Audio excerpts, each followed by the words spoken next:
Un malore in mezzo alla folla durante i festeggiamenti della Dunata Nazionale di Udine, un cuore che ha ripreso a battere grazie al soccorso immediato prestato dagli alpini della squadra sanitaria, ancora una volta in prima linea a servizio degli altri.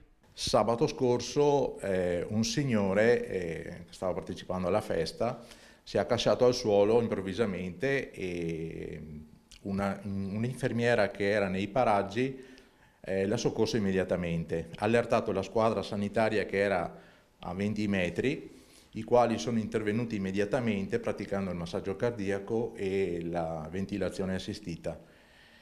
Sono state applicate le placche del defibrillatore, è stato defibrillato, nel frattempo è arrivato il 118, un nostro collega è salito in ambulanza assieme al personale del 118, continuando a praticare il massaggio cardiaco, è stato portato in ospedale per le cure del caso e fortunatamente il signore ne è venuto fuori e sta bene.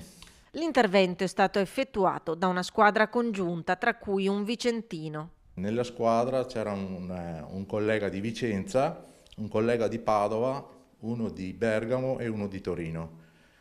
È importante perché si lavora in sinergia, si fanno esercitazioni congiunte in modo tale da poter lavorare